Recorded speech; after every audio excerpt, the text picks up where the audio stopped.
Hello, and welcome back to Knights of Eveningstar dramatic intro. My name is Mark SherlockHulmes, and I'm the Dungeon Master for this Cormyrian campaign of kingdoms and castles, knights and war wizards. And joining me are my wonderful players. As you can see before us, I'm joined by the ever-lovely Mica Burton, the wonderful Anna Prosler, the handsome Nate Sharp, and the wonderfully kind-hearted, handsome fellow that is Jonathan Indovino. What? John gets dude, all like he's not got either 4 handsome words. or What's up lovely, with he that? gets all What's of going them. on here? No. Who's right. my He's favorite? completely right. Okay, you're right. Actually, sorry. That's fair. You're right. All right. What's Stop. true is true. Look, when I have to do this stuff on the spot, I'm just like, it's just word vomit. I'm just like, You know what blah, blah, actually blah, happened? blah, blah. Mark said what he really felt about all of you guys, and Mark feels nothing for me. So he just took all the things he just said and put them in an Oreo and said, yeah, this is shady, There I it guess. is. There it is. I mean, gotta- that's can't even not dispute true, it. but I don't know what to say. Check me. No, don't kill me tonight. Here, Shady, No, I Shady. won't. Here, this will make you feel You are better. wonderful. Look, there's a dog right there. She look at that, just like Aw. poking She's out. just staring at watching. you. I know she's just That's awkwardly so staring at me. cute. She's I do like, feel "Mom, better. what are Thank you. doing?" Wow. You're welcome. Thank you. You're welcome. Thank yeah. you, Rainey. Welcome, everybody, for some fun D&D times. We hope you are doing well and that you are looking forward to the game. My good fellow players, I hope you are all warmed up and ready to play. I hope lots of people have been getting. We've had a bit of a break, so hopefully you are all raring to go, ready to go. But lots of Baldur's Gate to kind of tide you over, I would hope. But if not, oh well, we'll play now. Look, I don't know what I'm doing half the time, so let's just do a recap. Yeah, Last time on Knights of Eveningstar, our party arrived in the city of Arabel of Cormyr.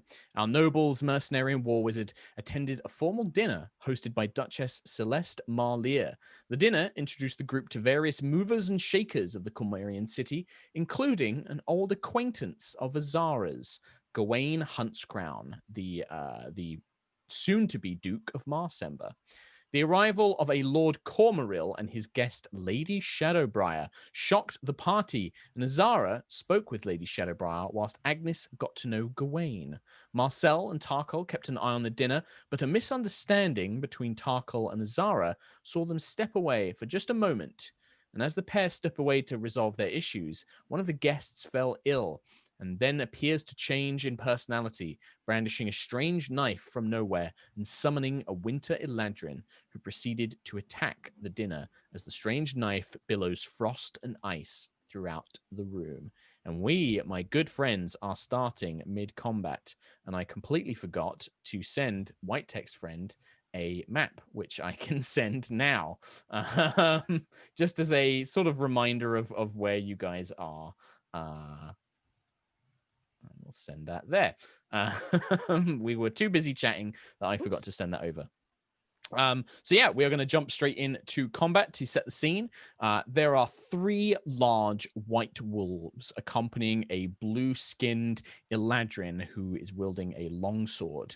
The Eladrin is currently stood on the top of a large, long dining table, whilst the wolves have descended onto the floor in the room below and have begun attacking several of the other nobles.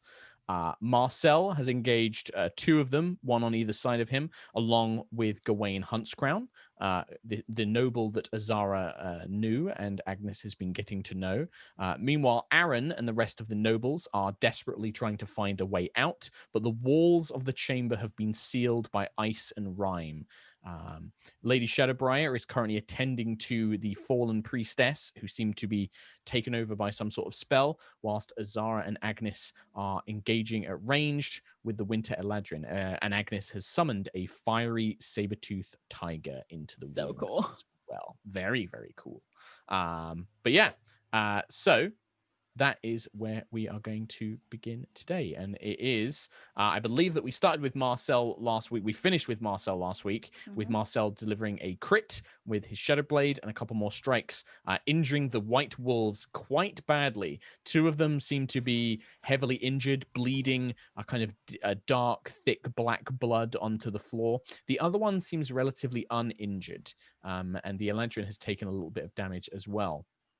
As Marcel's turn ends, the knife that is currently embedded into the center of the table continues to billow out this kind of rolling ice fog that fills the room and crawls up the sides, encasing everything into ice. And I would require everybody to make a Constitution saving throw. Oh, no. Oh, no, indeed. My is 6. 6. So I'm just going to check the DC on this, and then I can just tell you if you got below a certain amount. Anybody who gets below 14, you are going to take some damage. So who got above a 14? 14 or higher? Okay, so Azara and Tarkhal both succeeded. Marcel and Agnis fails. I will also roll for some of the NPCs. So those of you who failed, you take 4 points of cold damage. Those who succeeded to take 2. Elissa fails. Shadowbriar also fails. And Aaron succeeds. And Gawain I need to do as well. Gawain also succeeds. So you can see as this fog rolls out, the nobles at the back of the room, as the whole dining chair room is filled with this frost and rime and ice cold temperatures. Several of them begin sort of clutching their bodies and shivering, falling to their knees, clearly in agony from the cold. Even Aaron, you can see, is still desperately wailing against where the door is, but he is blistered with frost and seems to be in quite bad pain. And that brings us to Azara Mithras. It is your turn. First, I'm going to spend 2 sorcery points to quicken a spell. Okay. And I'm going to cast Summon Elemental Spirit at the 4th level. Okay. And I'm going to summon my Fire Spirit. Okay. And then I am going to cast... Where am I?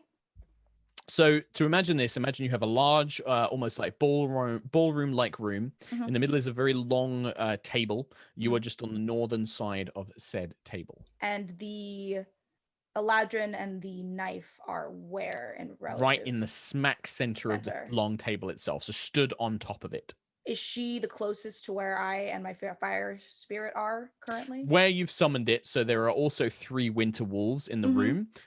One of them is near enough to you because it breathed frost all over you on the last round. So that is within sort of like 10 feet of you. Okay. She's probably within about the same amount of distance because you stepped away, so you didn't have any disadvantage on ranged spells. Right.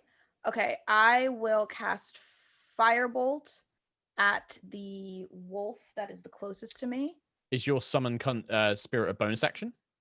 It is a spell, and then my Firebolt is a cantrip, and I quicken my spell.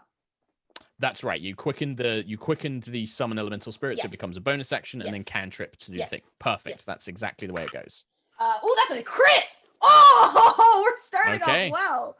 So the way I do the crits is you maximize the damage dice, and then you roll the damage dice again. So that's 20 points of fire damage. I love Mark's crits. And then... Yeah, you won't love them when I hit you with them. No. Fair. And then I just roll. So was it 2d10? 2d10. So yeah, you just roll 2d10 again. And then that's 9 plus a 0. What is a 0? 10. Oh, that's 19 extra points. 39 points of fire damage. So you watch as this swirl of fire launches forward out of Azara's hands, colliding into this Eladrin's chest. The flame rolls over their body and their form. Their clothing begins to burn away, and you see them properly recoil in pain as they do so. As they do, Azara, in a reaction... Oh, shit. Okay. In a reaction, I need you to make a Constitution saving throw as they kind of thrust their hand forward and a blast of ice and frost erupts in a frigid rebuke. 6, 10. 10. Oh, you're going to take some damage. Greeny. You take 8 points of cold damage, Azara, as this kind of blast of ice rebukes you after being hit. Okay. Well, that was rude. But now my elemental spirit is gonna go. It does. It is going to attack the knife on the table with its first because it has 2 hits. Okay. So I want it to go for the knife first, kind of swipe at it with its fiery dragon claw. So that's a 9, 10, 11, 12, 13, 14, 15, 16, 17 to hit. A knife. 17 or hit. Sure. Yeah. That does hit. It does hit. Okay. Roll damage for me. 1d10 plus 8. That's 10 points of damage. Fire 10 damage. points of damage. So where's the claw slams into the knife on the ground, embedded into the table. The knife is clearly stronger than it would naturally be, right? Okay. Normally such a blow would break a similar kind of piece of ice or glass. Mm-hmm. It cracks heavily. The blow is enough to kind of weather this giant crack down the side. And you can see that the ice and the frost and the rime that's kind of billowing and swelling out of it begins to become more erratic, becomes more unstable. Okay. Well, I might as well have him take a second crack at it. Sure. That is a 12 to hit. 12 is not going to be enough. So this time, because it's quite small and this thing is quite tough, the second claw comes in and it carves up most of the table, but doesn't quite get a good enough strike against this knife embedded into the table. You were very close to hitting it, but not quite enough. All right. Well, that's my turn. Okay. After Azara, we have Tarkhal. Tarkhal, I believe you had sort of dived to the side and you were engaged with some of the wolves after throwing your knife at the Eladrin. Yes. So it's really funny because Mica literally did what I wanted to do, and now I'm trying to. Well, that's great though, because now I'm trying to decide like what Tarkhal. I think if the wolves are around him, I think Tarkhal's just going to go for the closest wolf with his kiss of silver. Okay. It'd be the one fighting Gawain. So beside you. Okay. Cool. D20 plus 7. A 14 plus 7. 21. 21 will definitely hit. Yes. Cool. These wolves are very large. They're much larger than a normal wolf would be, and their hide, although tough, isn't particularly difficult to strike. Okay, cool. 1d4 plus 4, so 6 damage. And then dude, it's only been a week, but my brain is fried. I know it wasn't a surprise, but I went before them in. So I get my sneak attack, right? Well, so you're going before them in the first round of combat gives you advantage, but because you have an ally within 5 feet, you do get sneak attack. That's right. Technically, Gawain counts as an ally because you're fighting the same enemy, but whether you consider him an ally is up to you. Right now I do. Well, actually, I don't know, because I forgot all the stuff that happened. Do I want all this extra damage? Yeah, I do. He's my friend. I promise. 15 and plus 2, 17. So 17 extra points on top of the 17 6. extra points. Yeah. So your kiss of silver, as it kind of flies out of your hand, this kind of flash of gleaming metal, it pierces through into the creature's side. You hear it howl in pain, and then with a kind of flick of your wrist, it returns to kind of silvery mist and reforms back in your sheath as you do so. Anything else, Tarkhal, on your turn? I don't think so, no. I'm going to stay put. Okay, Agnis, your turn, and then you have your Sabertooth go straight after you. I think I have, if I remember correctly, I have not summoned my fire spirit yet. I don't have a record of having done it. I think you summoned it, but hadn't had, I don't think it had taken like any major turns yet. I think you did summon it in the same turn you got the conjure animal, because it's a bonus action to summon it, right? I think it's it's an action. Okay, then you didn't have. I don't think you did summon it then, because you summoned the Sabertooth instead. All right. I'm just going to use my action to. I'm not in melee with anyone or in. You are. The Eladrin is right over you. She stood on this table, and you are beside her because she struck you with her sword or their sword last time. Right. That's true. It's been 2 weeks, so I refreshed myself on the combat before tonight. I was watching the video. I should have done that. No, I don't expect you guys to remember. It was a long time ago. I'm going to. You can always take the disengage action if you wanted to move away from. Yeah, I'm better at range. I'm going to disengage. So it's your action to disengage, then you can move 30 feet away. Do you want to go towards where Aaron and the nobles are, which is the kind of the back of the room where the doors come in, or do you want to go to one of the sides? I want to go. Assuming that my saber-toothed tiger is like right in the middle of the whole kerfuffle. Wherever the saber-toothed tiger is facing from the middle, I want to go to the other side of the room against the wall. Yeah. So that would be the right-hand side. Yeah. So you go to the right-hand side, which is where the balcony that Azara and Tarkhal had been speaking on. So you kind of rush over to that side. Okay. Okay. Cool. And then your Sabertooth gets its turn. Yeah, and it was in melee with one of the wolves, right? It was, yes. Yes, it Great. was. And it is going to bite. It's actually nom. next to Marcel was fighting that one as well. Marcel dealt several quite nasty blows to it and was very surprised that it was not dead. Wait, yeah, no, it'll bite. Sure. Oh man, 10. 10 will not hit. It kind of tries to clamp its jaws around the wolf. The wolf tosses it to the side, snarling, baring its fangs. Poor kitty. Yeah. Anything else, Agnes? No, that's it. Okay, the wolves will go. First of all, I'm going to see if one recharges its frost breath. It does not. So a couple of things happen. Marcel, after heavily injuring one of them, and with 2 on either side, they are going to both basically try and engage you and try and bite you to pieces. The other one is going to position itself so that Agnis and Tarkhal are within a cone, and it's going to try and breathe some frost. In fact, actually, no, it's only got 15 foot. It wouldn't hit Agnis. So it will probably target Tarkhal and Elissa with a cone of breath. But first of all, Marcel, these things, they kind of work like raptors, like pack animals. One gets on one side of you, the other gets on the other side, and they're going to try and give each other advantage through their pack tactics as they try and bite you. So the first one is a 23 to hit. The second one is a 24 to hit. Wow, both of those hit. Yep, that advantage really came in handy there. So the first one is going to be 12 points of damage, piercing damage, and I need you to make a strength saving throw.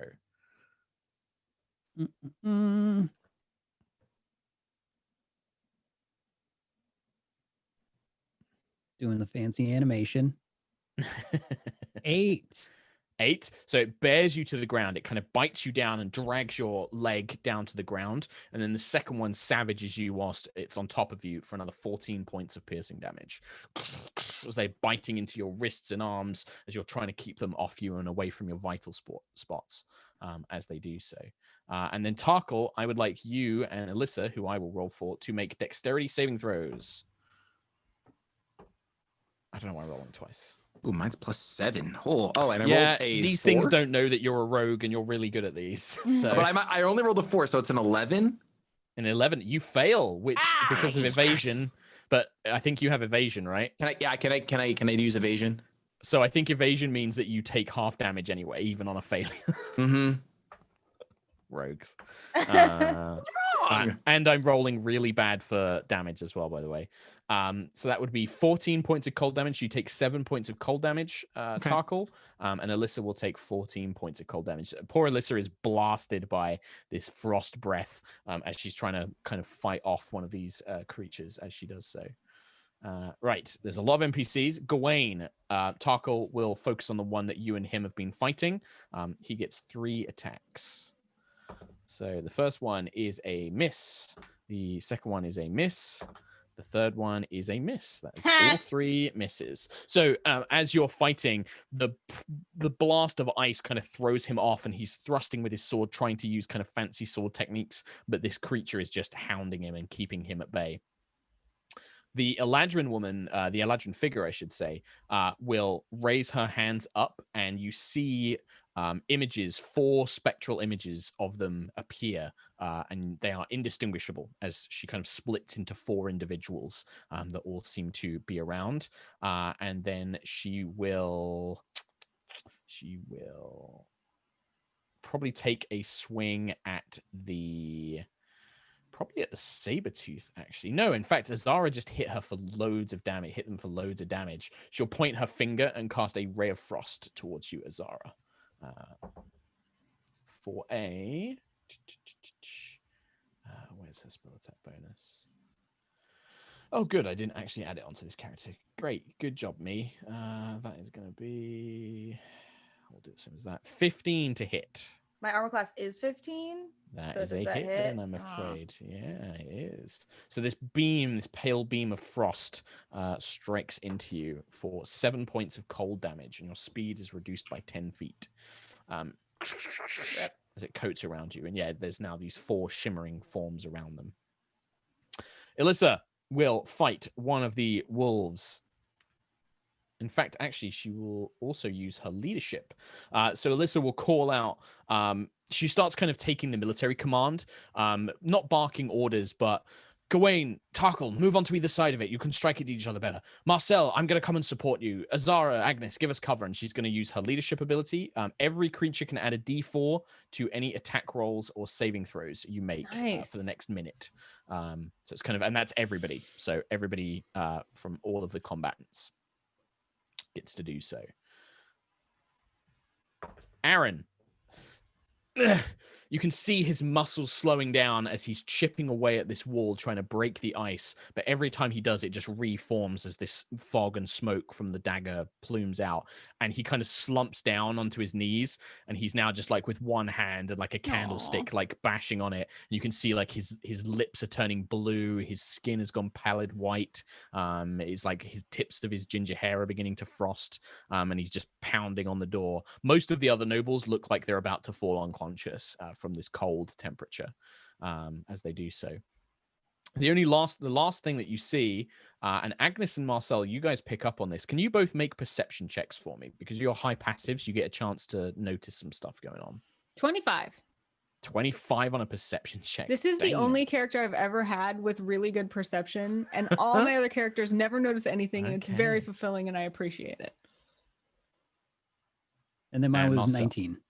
19. Okay, so both of you, as you are fighting in this desperate battle, you just happen to notice that Lady Shadowbriar has kind of grabbed the priestess, the one who suddenly plunged this knife into the table. She's dragged her to the side, and she's kind of crouched over her, and she's casting a spell. And you don't know the exact spell she's casting. She's kind of got her back to you, but you hear the words...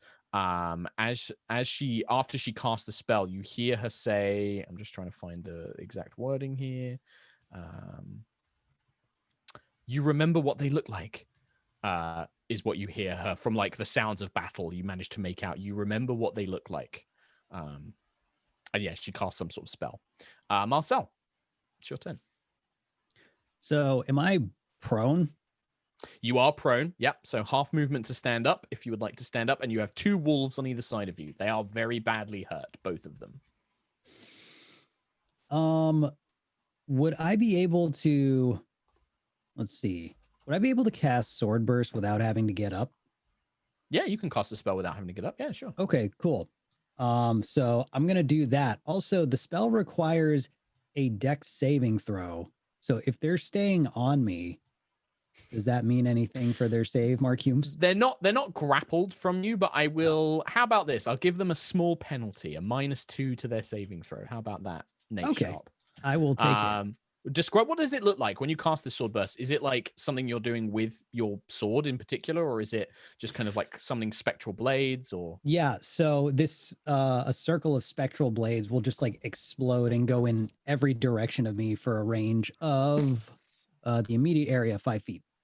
Okay, so that will hit both of them then. Yeah, it will hit both of these creatures, and they both fail their saving throw. Sweet. So they take big money. What kind of damage is it? That would also be good to know. Other than you, the force damage. I hope it's. I was hoping it was cold damage. 8. 8 points. The burst of swords flies out. One of them is nearly skewered. The spectral blades pass into its throat, into one of its eyes. It is barely still standing. Blood is pouring down this thing as its strength is beginning to fade, but it is still standing. And the other one is hurt, but not as badly injured. Well, that's something. Close. Do you get anything else? Because you've cast a cantrip, so you get to make an attack with your sword, right? Yeah, can I attack while down? Yeah, you can. Sweet. Yeah. I'm gonna try and chop the heel of the weaker one. Trying to remember, I think you might have disadvantage if you attack whilst prone, but you could just stand up. There's nothing stopping you standing up right now. Yeah, if there's nothing standing me, then I'll get up and take a swing. Yep, that sounds good. Let's go. Yes, you have disadvantage on attack roll, so it makes sense for you to stand up. Cool. So that is a 11. it scrapes across their thick white fur, just not enough to pierce through into their hide. But very, very close. Anything else, Nate Sharp? No, sir. No, sir. The dagger, now it's erratic. The fracture down its side, the cold spilling out of it becomes powerful in bursts and then seems to recede and fade into nothing. And then another sharp burst emerges. Can everybody make a con save for me, please? No. No. 7. 7. 16. 16. 6.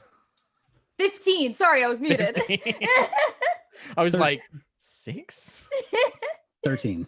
Okay, so Marcel and Agnis, you're both taking full damage. The other guys are taking half. 8 to damage, 8 cold damage to the people that took the full amount, and 4 damage to the people that took half. You now see the nobles on the outskirts and even Aaron fall unconscious from this damage, this constant billowing of cold. Aaron collapses, no longer able to stand. The cold just becoming too extreme for them. Gawain succeeds. Elissa fails. Shadowbriar succeeds. So Elissa took the full amount. Gawain succeeded. Tracking so many things. Okay. Azara. You can see that this battle is nearly close at hand. 2 of the wolves are heavily injured. One is fairly uninjured, but the Eladrin herself looks very, very weakened. And the dagger is on the verge of shattering. You can see that the blow that your spirit dealt to it has nearly broken it. Well, first, thankfully, as it is the second to last episode of this season, I'm going to take my bonus action to I'm going to take my bonus action to use my transformation that comes with my Staff of Mithras, which I've been thinking about this for ages. Imagine a Sailor Moon-like transformation, but instead of pink ribbons, it's these electric dragon wings that kind of sprout out from her back and then wrap around her. And then when she comes out of the transformation, she's like covered in like shining lightning. And now that I have this ancestral power within me, which also, note to everyone, these wings can fly, which is so cool. Yes. Bruh. The lightning wings can How fly. do you get those? What are those?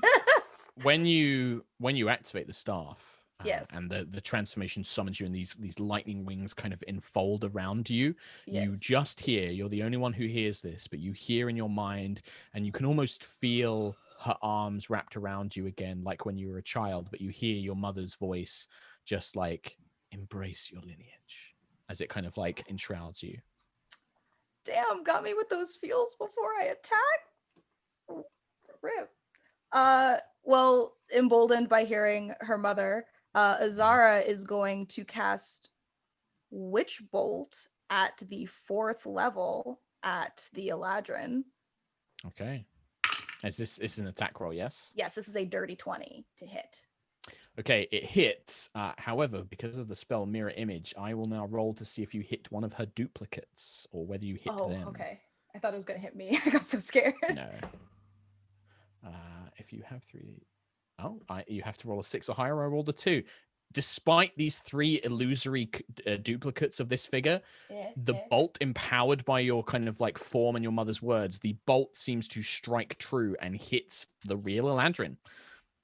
I had to roll a 6 or higher, and I rolled a 2. All right, that is a 11 plus 11. What was the AC did you hit on that? It was like a dirty 20, wasn't it? Dirty 20, yeah. Yeah, it does hit, yeah.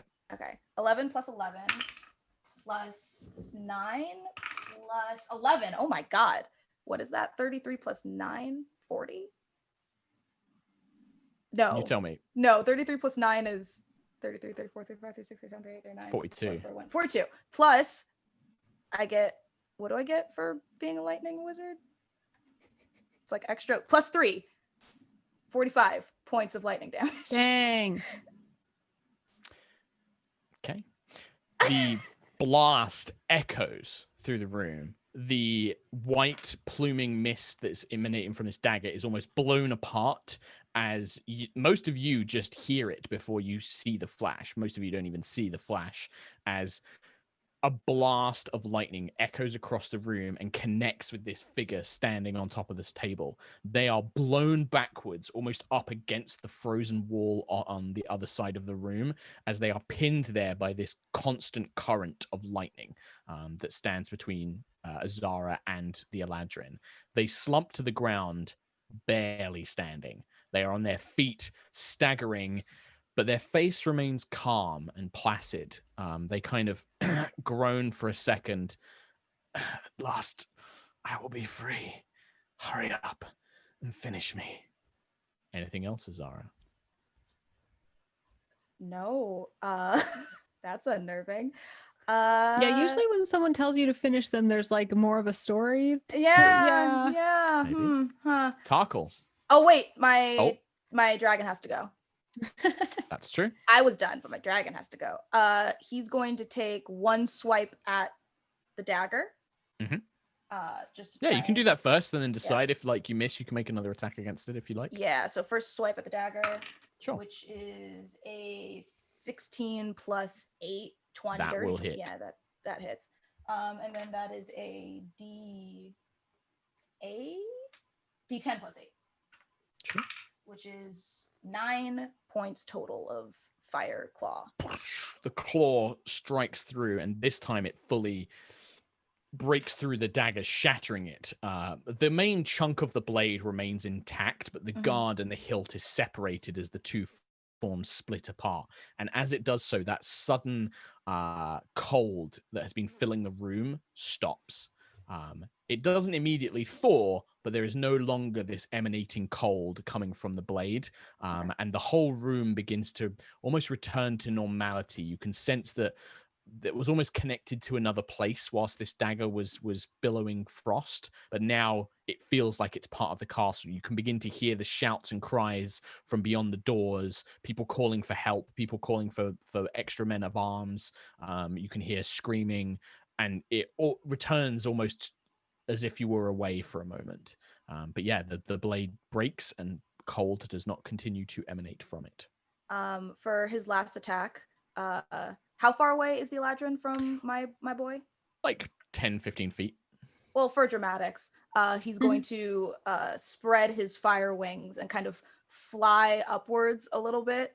And Azara, for dramatics, is going to like raise one hand like she's commanding him, and her eyes are like storm white and like really kind of lightningy. And since his attack is technically called slam, I want him to kind of like dragon like punch her. Dragon punch. I was gonna say like fly. Exactly, yeah, like a flying dragon punch down I love it. into her face. Sure. Which is a 24 to hit. Does that hit? It does. Okay. This is not concentration, so the duplicates are still in effect. Crap.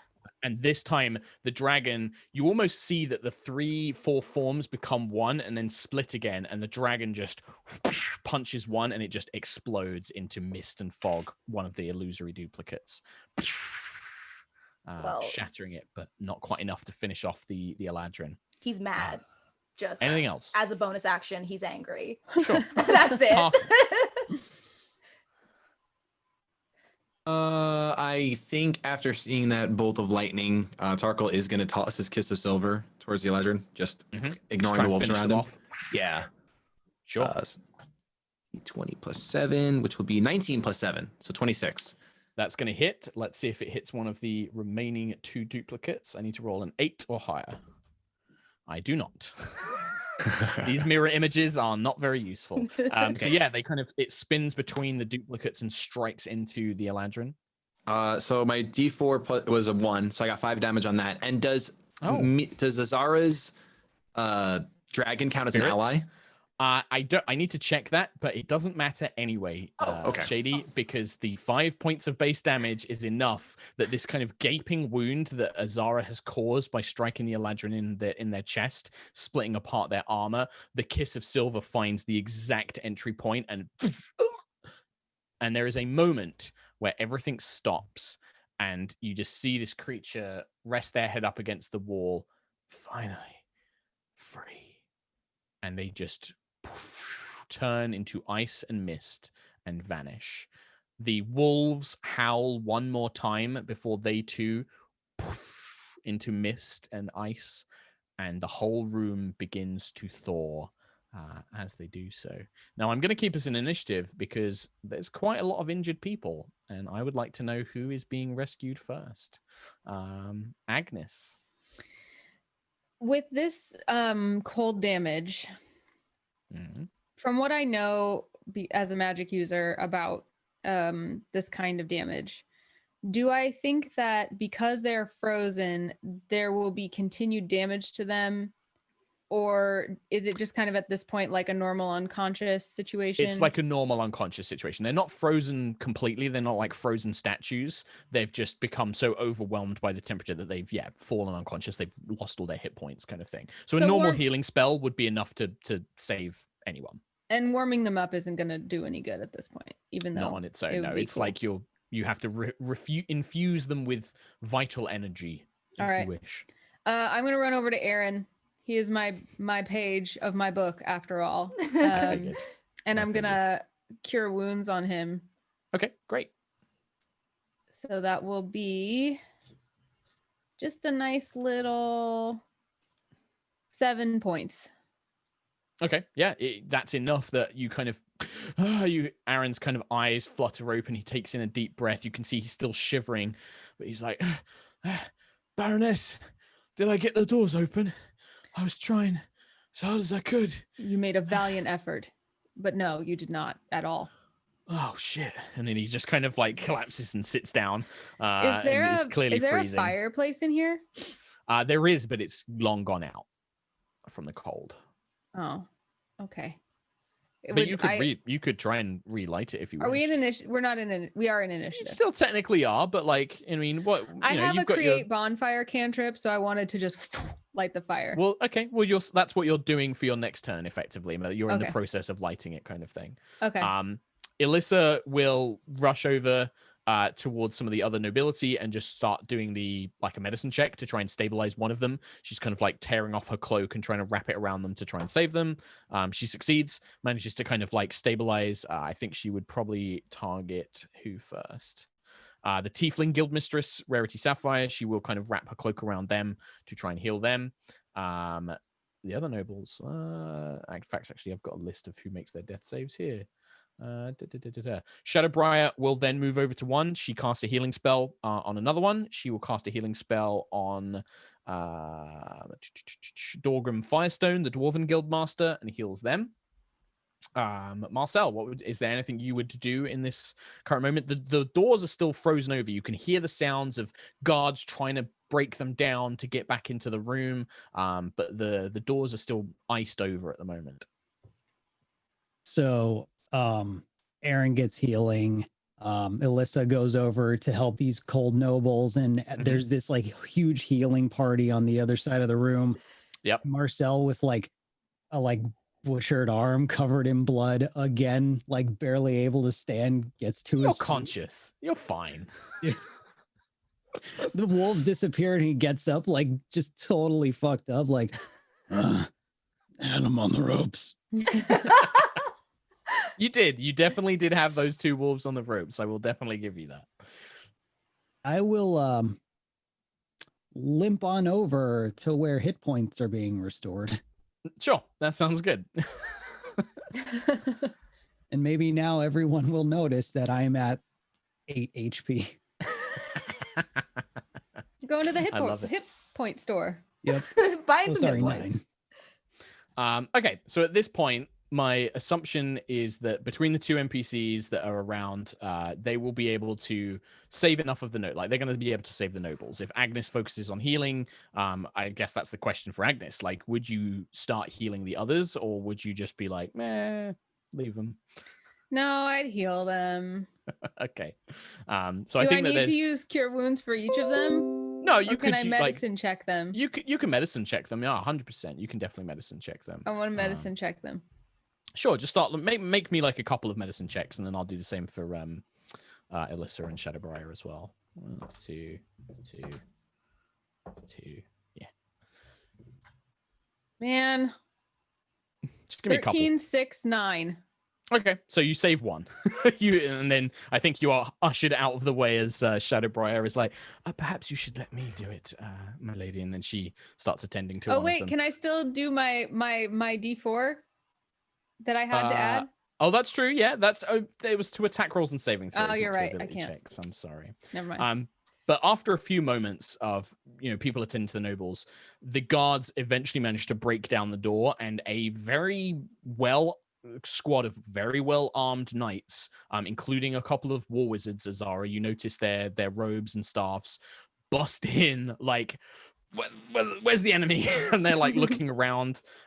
In amongst them is, you notice a woman that was at the dinner before, Lady Zarova Summerstar, an older human woman, maybe in her like 50s, 60s, but she is the Lord Marshal of the Purple Dragon Knights. And as she steps into the room, she immediately begins pointing around, scans the room. Baron and Baroness, Magister, Minister, what happened here? Well, we did it. What was the attack from? We left. I chased after the Duchess, and then a few moments later, servants were reporting that the room had been sealed by ice. Can I insight check his? I just ran off after the Duchess, and I don't know what's going on here. Yeah, Lady Zarova is a woman. She's an older woman, but yeah, you can absolutely insight check her. 16. 16. The two war wizards, one of them must be a divine spellcaster, because they do start checking everybody. Once they check that everybody is conscious, Marcel, they will cast Cure Wounds on you, for a total of 14 hit points. Marcel, you only get the one, but it's some. And then I start sending to everybody else. I'm also dying, but that's cool. Yeah, well, they'll get to you as well. Hang on. Yeah, I'll take it in turns. You actually get 11. You get 15 hit points, Azara. So there you go. You get one more. Agnis, there's too much. What you get from Lady Zarova, Lord Marshal Zarova, is formality. There is a kind of like, there is a situation, and I am trained to respond to these situations. There is too much military standing for there to be any misdirection or deception in this place. This woman is pissed that something has happened on her watch and wants to find out what happened. And yeah, you don't think that there is any reason. You don't get any body language to suggest that they are being deceptive in any way. Then I'll turn to the priestess who was initially like possessed. Is she still unconscious? She's unconscious. Yeah, she's unconscious. Shadowbriar is checking on her. You can see that she was the one who kind of healed her before and is checking her over. But yeah, you can still go over to her. She's unconscious. Was Shadowbriar the one that was casting the spell that I noticed? Yeah, she cast a spell. Yeah. The one that was like, remember what they look like? Something like that, yeah. Yeah. I indicate to this marshal that we need to ask this priestess. It seemed to come from her. And I go over and kneel next to Shadowbriar, and I say, what was that spell you were casting? I was trying to, I administered a little bit of healing, but she was clearly some sort of possession. I thought I might be able to dispel it. She seemed to come to for a moment. I tried to ask her. She said something about being told to bring the dagger to the dinner. She mentioned something about she had to summon the dagger, or her life depended, something like that. I asked her, do you remember who told you? Do you remember who told you to do this? But she couldn't remember, and then she passed out. I will cast Cure Wounds on her. Okay. Whilst Agnis is doing this, anything from anybody else, just to check in, make sure that you guys don't want to do anything while Agnis is doing this. Is the body of the Eladrin still there, or did they disappear into mist? Turned completely to mist. The dagger fragments are still there. Then Azara's gonna walk over to the dagger fragments and try and do like an Arcana check, see if some woo-woo bullshit is happening. But and also she'll get the attention of the non-occupied war wizard and bring him over. Okay. Does Azara know detect magic as a spell? you know, it would be really cool if she did But know she that, doesn't. but she Sure, we'll doesn't. make an arcana check. Make an arcana check for me. I'll tell you, I know somebody who does have detect magic. It's 16. 16. Very clearly, these dagger fragments still have some magic to them. Okay. The blade contains significantly more. It's retaining more of the magic. The guard and the hilt that were broken off, there's some magic there, maybe enough to maybe try and identify what this knife was or what it did, but that will probably fade quite quickly. The blade, you think it's going to retain what magic it has. Then Azara will use Mage Hand. You start calling over the War Wizard, and they are approaching. So yeah, do you want to do something before they arrive? Before they arrive, Azara will use Mage Hand to just kind of pick it up and kind of examine it closer without touching it, just in case. And we'll call the War Wizard over to ask if they have detect magic. Sure. Okay. All right. So the War Wizard begins making their way over. Tarkhal or Marcel, anything from you guys? No, Tarkhal feels a little like since he was out on the balcony, he doesn't know exactly what happened. He just ran in when all the ice was happening, so he feels pretty useless. Okay. I think you do see Shadowbriar kind of looks over in your direction, Tarkhal, with a kind of worried expression, like she's clearly looking to see if you're hurt. Well, she'd see that I've lost some hit points, but not a lot. Oh, okay. Yeah, not too bad. Right. You kind of got like a bit of blood, but you're like, it's fine, I'm tough. What about Marcel? Nate, anything from Marcel? And then I'll jump back in with Agnes. Marcel still a bit hecked up, will like hobble on over to Tarkhal first, check on the Baron. Mm-hmm. He's like still having trouble holding himself up, like catching his breath. He's just are you quite all right? I'm quite all right. You look like you should maybe take a seat, Marcel. Very well. I will check on the Baroness. No, you should take it. Turning, just walk over. Moving and staggering over. Yeah. Okay, so as Marcel staggers his way over to Agnes, you cast Cure Wounds on the priestess. Just the thing, roll for me the amount of hit points. Just 9. So you know. 9. Her eyes kind of begin to flutter open, but they don't focus. They look dazed, hazy. You know, when somebody's clearly, you know, they've suffered a bad head hit and they're kind of a bit still out of it. Mm-hmm. Her eyes don't focus properly, and she's like, "No, I have to. The pain will come back. I have to." And she brings her hand up as if trying to summon the knife, but it doesn't come. I have to summon. I take her hand and I'm like, it's gone. The dagger's gone. You're safe. The masked one said I had to. The pain was so bad. And then her eyes kind of fall back as if she's fallen asleep. I mean, you can wake her up. It's just you're gonna need to. No, I turn back to the marshal and I'm like, it seems as though she was under some sort of duress or some sort of curse that was put upon her in order to cause this destruction. Magic, you think? Mm-hmm. She looks over to the War Wizard, who is now approaching Azara. Azara, the War Wizard comes over to you. They're a fellow. They're a young chap, kind of darker skin toned, but kind of light hair, almost like an ash gray. Young though, with amber eyes.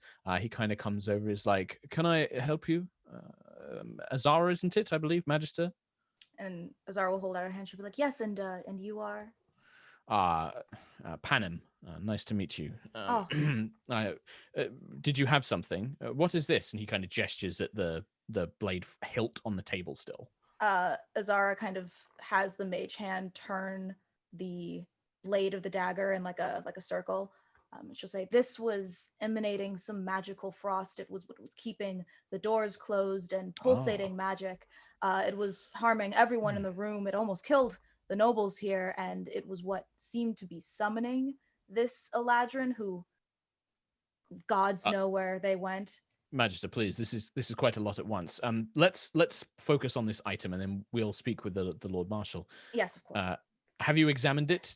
Have you examined its magical aura? All I know is it's powerful magic. I unfortunately cannot tell which kind. If you would be so kind. Yes. If I remember, you are more of a sorcerer, not a wizard. Is that correct? Yes. Very well. Yes, I can identify it and detect it. And he kind of waves his hand, and his amber eyes switch to a kind of prismatic color, and he begins looking around. Yes, very strong conjuration magic, both on the blade and the hilt fragment. Very, very strong conjuration magic. This will take me a few moments to identify in more detail. He holds his hand up and closes his eyes. You begin to see sigils kind of appearing around the fragment in your hand. After a few seconds, his eyes kind of open. Yes. Well, as a whole, the dagger was a sort of a focus, a planar focus. It drew something, this Eladrin that you spoke of, I'm assuming, from the Feywild to here. It summoned them. Powerful, very old, powerful magic, a binding oath, I believe. The blade fragment, which you currently hold, has remnants of its power. Some of the Eladrin's spells, it retains them. Somebody who were to attune themselves to this blade fragment, perhaps as a piece of jewelry, would be able to cast some of those spells. But the hilt and the blade are more interesting. They've retained fragments of the older magic, the ancient magic that actually summoned the Eladrin here. I would very much like to take these into the War Wizard custody to examine further, to get to the bottom of this mystery. Perhaps could you research into the blade fragment a little more? I think it is more of an item to be used in battle, which is of no use to me or my companions here in Arabel. Azara, respectfully curtsies and she says, yes, of course, I would be honored. We have a lovely researcher back at our estate who would be happy to help me look into this further. If you wouldn't mind possibly sharing your findings with us once you examine such a hilt, I know that I and Sarah Lee would be very honored and thrilled to know what kind of magic this is. I'm afraid that decision will be up to the Lord Marshal, but seeing as you are key witnesses in what happened here, I do not see that being a problem. And that's the point where the Lord Marshal is like, Panem, come, I need you to examine this woman. I need a spell to read her thoughts. And he's like, oh, my apologies, Magister, I must go. But you should come and we should speak with the Lord Marshal about what we've discovered here.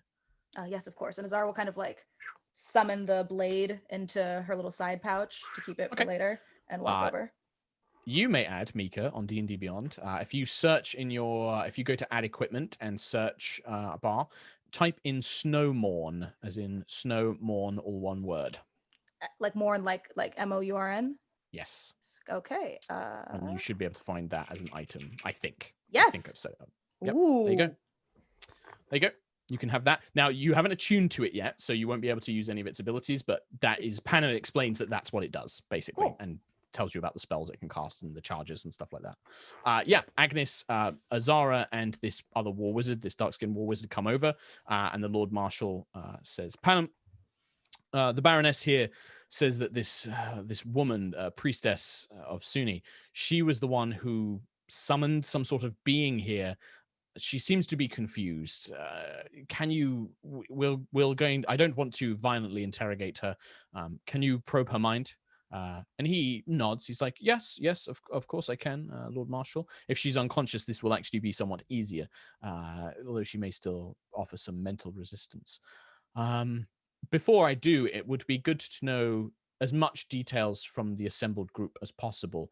And he turns, Baroness, my name is, I am War Wizard Panem.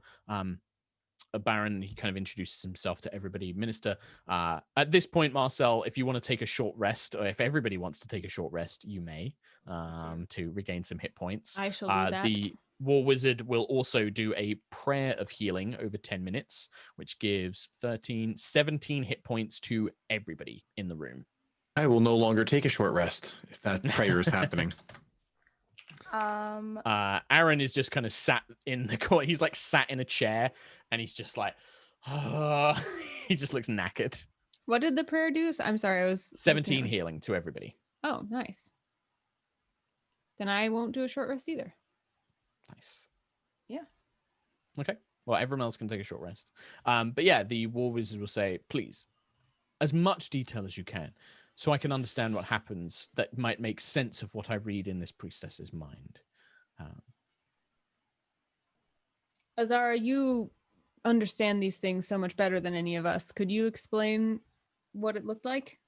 Of course, Your Grace. And Azara turns to the war wizard. She says, in short, this priestess here rose up out of her seat, slammed the dagger into the table, and summoned this Eladrin, who then began to attack and summon white wolves, spectral white wolves, it seemed, as this dagger was emitting such a horrible cold frost as we spoke of earlier. The Eladrin also seemed to be able to summon multiple figures and forms. All it was hectic. There was a battle, but it did stem from this priestess who it seems that Shadowbriar here, Lady Shadowbriar, has been tending to. Possibly she can give a little more detail, as I was otherwise indisposed fighting said magical being. She's also said something about masks, people in masks forcing her to do this.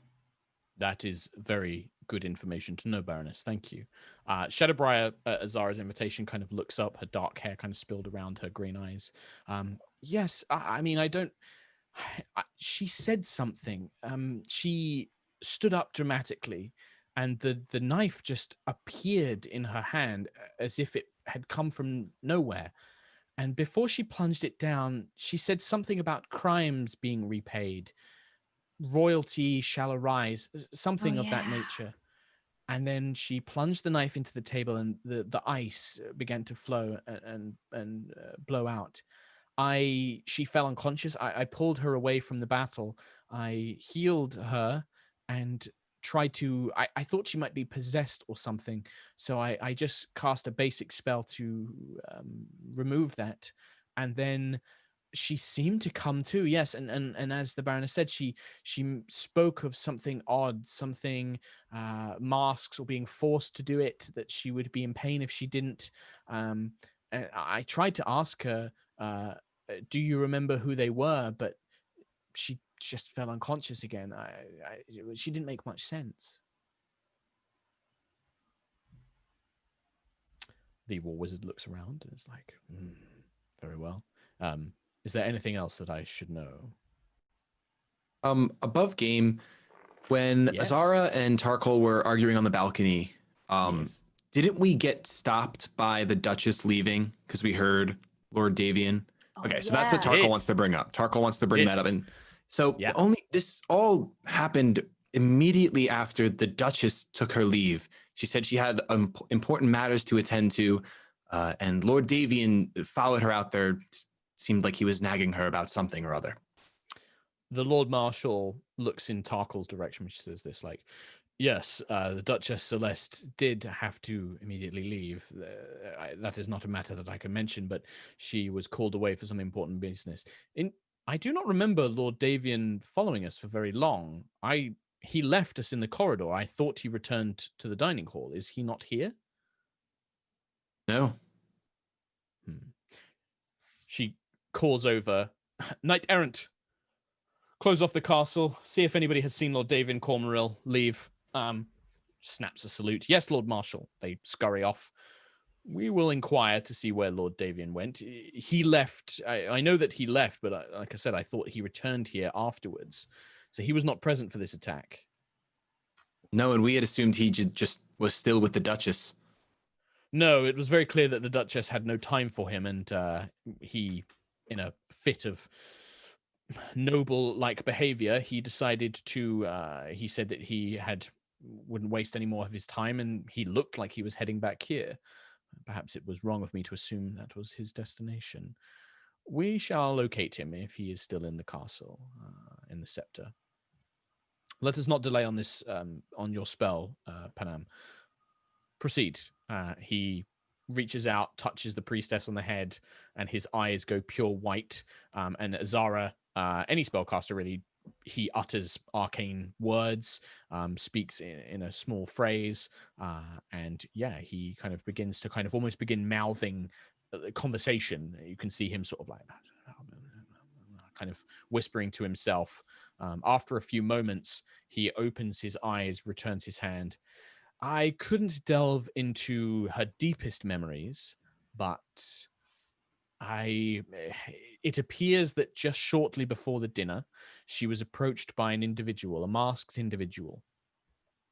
He cast some sort of spell, or they cast some sort of spell on them, and instructed them to perform a certain somatic component, a gesture that would summon a knife to her hand, and she was to speak the words, "The crimes of Arabel's past must be repaid. The true royalty of this land shall arise," and then plunge it into the table. After that, the spell would end. The spell is a very powerful variant on a spell that I know called Gaius. Normally, it is a compulsion to complete the spellcaster's desires under threat of pain. Very powerful psychic energy will cause the recipient pain if they do not go along with the whims. This one, there was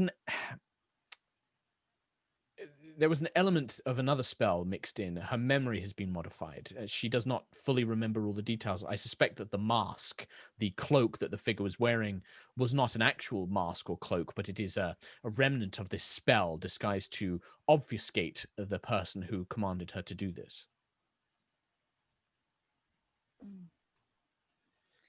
Gas spell. Tragic and evil. It is certainly a very...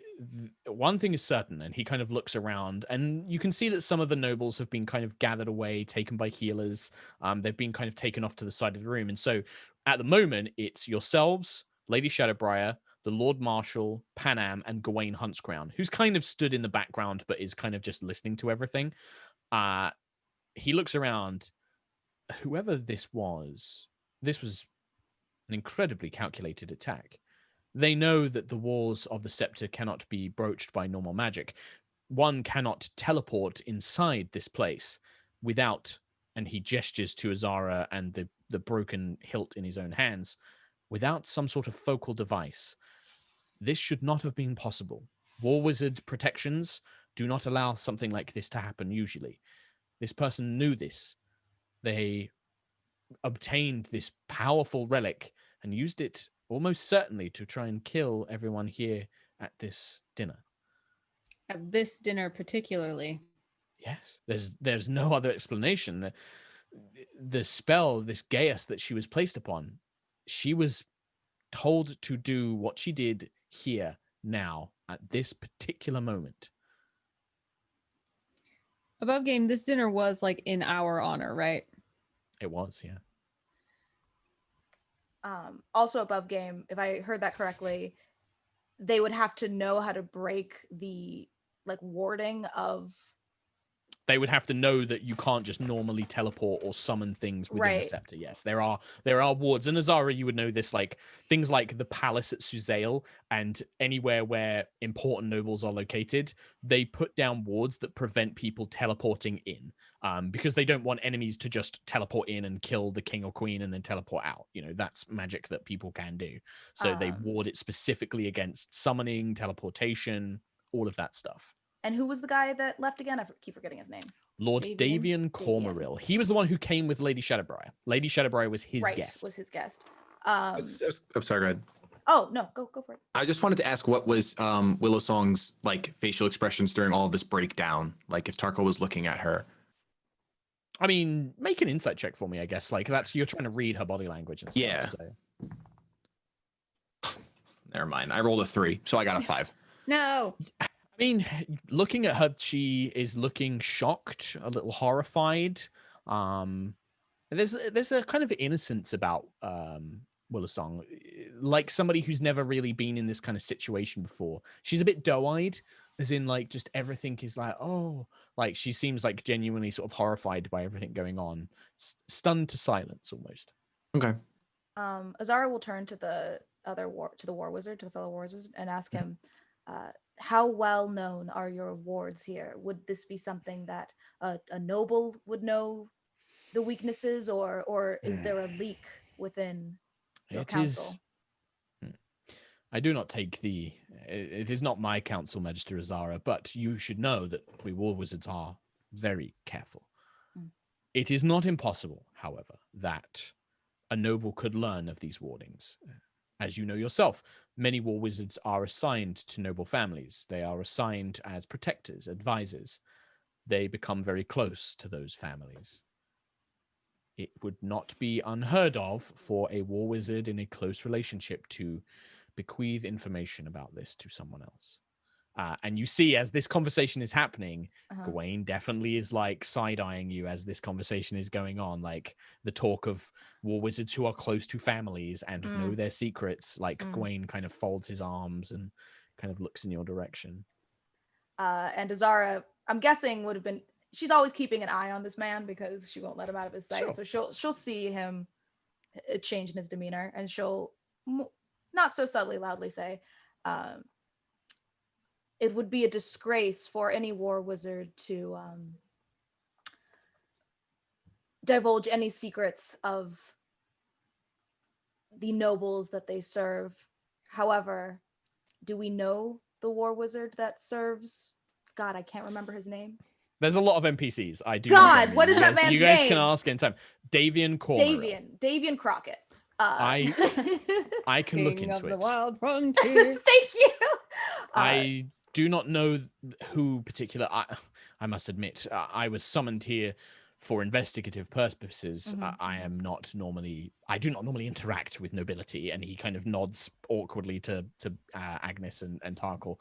It is not normally my jurisdiction, but we can find out. That is my speciality, however. That would be wonderful. Thank you. I hate to cast doubt on any of my war wizard brothers and sisters. However, it doesn't seem likely that a noble would know the intricate details of your wardings here without another magical being assisting. So it does not. I concur. The Lord Marshal will look around. There will need to be a lot of investigation here. We will need to question all of the nobles that were here. Given that you are the ones who helped defeat this threat, that it endangered all of your lives, I am not placing you under suspicion. I will very much like to keep you nearby in case any developments occur. I think it best perhaps you make your way back to your accommodations and rest, and consider... I would very much like for you to discuss who might want you or anyone else at this dinner to be harmed and why. I am not an investigator. I am a fighter. I am a commander.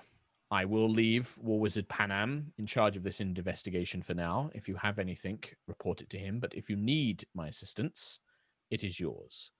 And on behalf of Her Grace, Duchess Celeste Marlier, who I'm sure will wish to speak with you herself once we have secured her safely, on her behalf, I'm sorry that this occurred under her watch, under my watch. Something is afoot here, and I suspect it is more than just the lives of two young nobles. I bow slightly to him and say, thank you for your consideration. I appreciate not being held in suspicion, and we will certainly do everything we can to get to the bottom of this as well.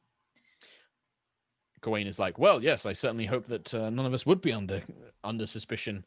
Those wolves nearly teared us all apart. But he kind of looks over towards Tarkhal. I'll tell you what, I wouldn't want to go up against you in a fight. That little knife of yours is quite vicious. I was thinking that for a bit in combat, but it seems you got a bit spooked as the battle raged. So, well, he kind of stiffens up a little bit at the thing. It's just, well, you know, I'm not used to fighting frost wolves summoned from some magical realm.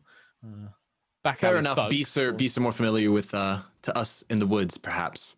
Yes, I think perhaps so. But certainly something that I could learn from you.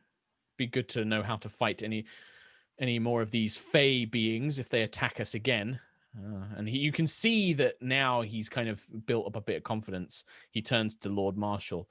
Lord Marshal, you know that my father and I have been mentioning this for some time. These fey realms are dangerous. They can cross over into our realms. We need to take more decisive action.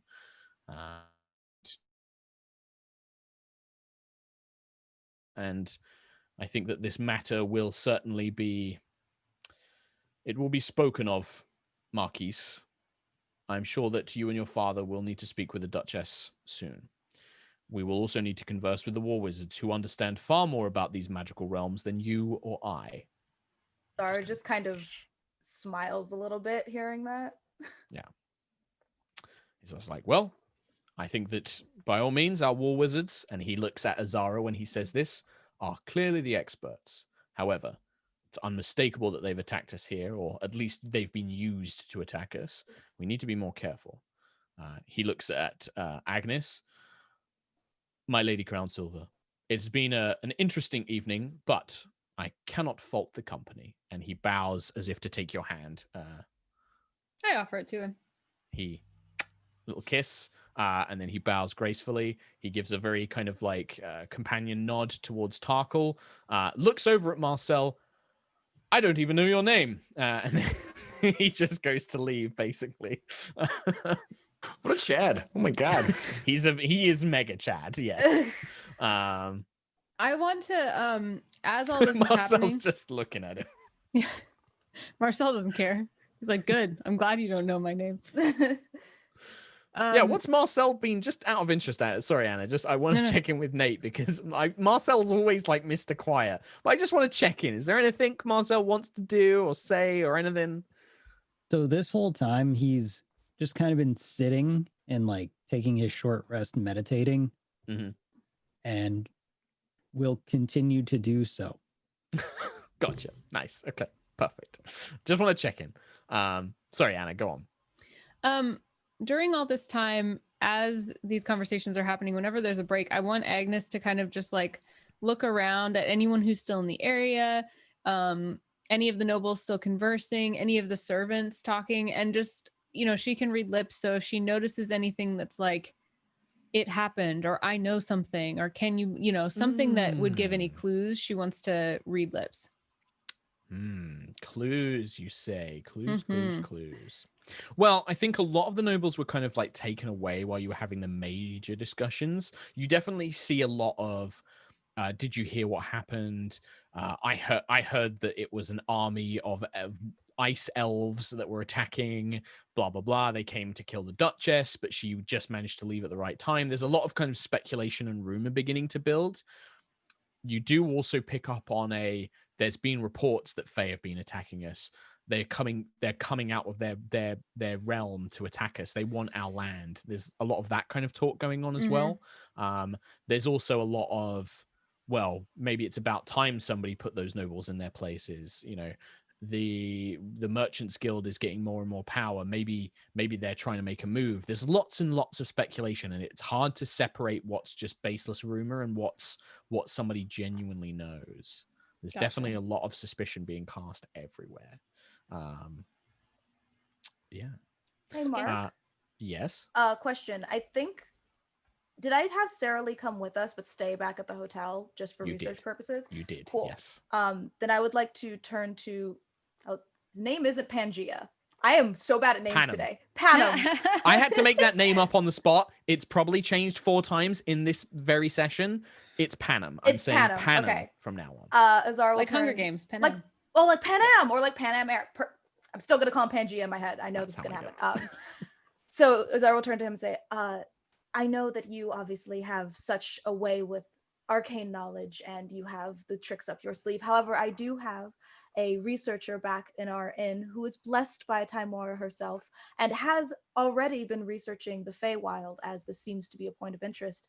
If you wouldn't mind her and I coming to your quarters and possibly aiding in this investigation. The mention of going to his quarters. I didn't mean it sexually. But here's the thing. There is a moment where Panem's like, he kind of raises an eyebrow, and the way that you're kind of like talking to him, and he does look you down, looking at like how you're dressed. But then there's a kind of like, no, I understand. Like he kind of realization where he's just like, no, I understand. And you can see the panic goes from his face. Like he was beginning to like, oh no, what am I gonna like? And then he's just like, oh no, it's fine. Well, Perhaps my quarters would not be best suited. They are just simply sleeping arrangements. But we do have a well-established study and library here in the Scepter. I think that perhaps meeting there would be more suitable. Your scholar is more than welcome. You say that she is blessed by Timora. I think I know who you mean. The scribe, Sarah Lee. And then Azara, of course, lights up. She's like, Sarah Lee, my little turtle dove, my little goddess-blessed angel. Yes. Before you arrive, please do give me a heads up. I will just make sure some of our more fragile matters are moved out of the library. Azara nods in understanding. Yeah. She's like, yes, that is. But yes, yes, of course. Simply give my name when you arrive at the Scepter, and they will know to bring you to the library. Wonderful, thank you. Yes, and he kind of nods. He does kind of, you get the impression that this is the kind of guy that's paranoid all the time because he is still looking around at everybody like, And then he just kind of nods and leaves. And his robes kind of flow down to the ground. It's almost like he doesn't take steps. He just kind of, as his robes just kind of glide along the stone floor as he makes his way out. You are given a escort of like elite purple dragon knights to take you where you need to go. As you're going to go, though, Tarkhal, Willowsong, Shadowbriar, kind of looks around awkwardly. She kind of wraps her arms. Tarkhal, I'm so sorry to trouble you. I was staying with Lord Davian, but I don't think that's a very good idea. I don't know the city. Is there any chance that perhaps you and your companions have a spare room that I may stay in, at least until I can go back to Eveningstar and to the Kingswood? Above board, does she like imbue the woods? Is she like does she give me the feeling of home? She's a wood elf, so she's kind of got darker toned skin. She has, there is definitely an element of woodsiness about her, but it's old woods, like ancient woods. Okay. Like the kind of feeling when you go into like a really quiet old forest and there's that sense of being somewhere far, far older than you can ever kind of understand. There's that element to her, yes. Okay. I think Chuck will just look at her and be like, of course, I don't think staying with him would be any good. He's clearly up to something, and he doesn't seem to like us that much with how he spoke to us before. Please stay with us. You can have my quarters if you must. I can. No, I'm sure that. Where are you staying? Is there an inn or somewhere you are staying? I have some money. I can probably buy a room for myself. Oh, we're staying here, right? We have rooms here. You are staying in an inn. Dusk actually. Oh, that's right. Yes, yeah. He didn't want, because he knew Agnis probably wouldn't want to stay in the noble kind of building, so he was like, "I got you a nice inn nearby," kind of thing. Okay. Oh yeah, of course. I'm sure there's still room at the inn. It didn't seem too crowded when we were there. That seems perfect. Thank you. And that'll give us a chance to talk since all of this happened. There are some things I mentioned to Magister Azara before about Lord Davian that I think you should know. Very well. Am I hearing this? Yeah, I think you like. Okay. This is kind of like a whispered conversation as you guys are kind of making your way out of the Scepter. Oh, okay. Yes. Yeah.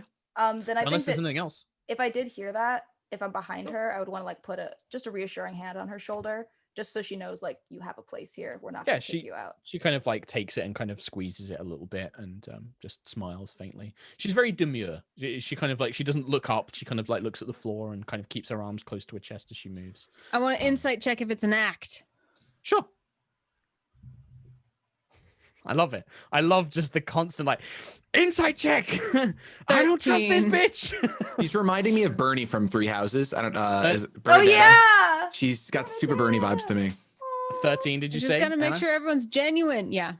13. I mean, yeah, this girl looks like she is totally, out of the woods, basically. She is completely out of her element and out of her depth and looks scared. She genuinely, you get the impression that, she doesn't have a clue what she's doing.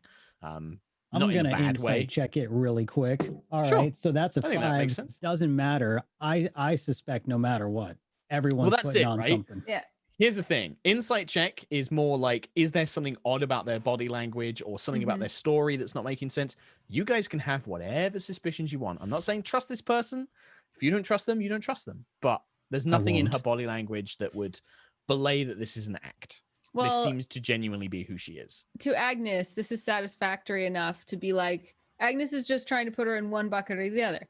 Nobles, people who are, oppressed by nobles, and therefore she is now in the oppressed by nobles bucket, and she deserves our pity and care and love and support, and for us to try to make up for our kind. So she, I love it. Agnis puts her arm around her in the same way that Azara is like, don't worry.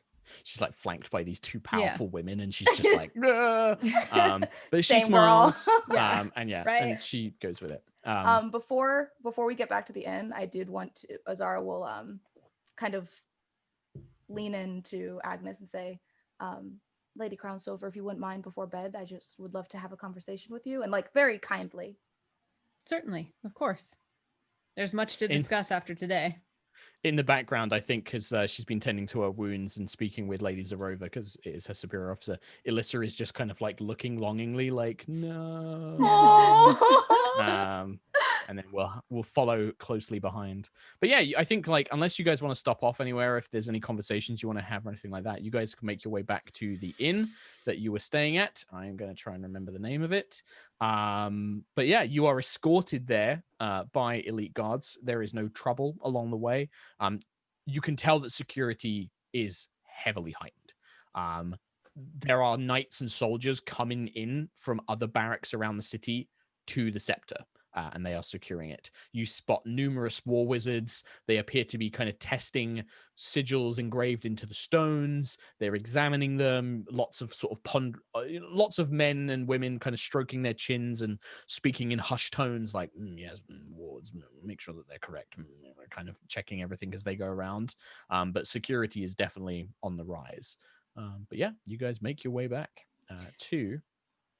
I suggest to Azara that we introduce our sweet new little lady to Sarah Lee and let them hang out while we have our discussion.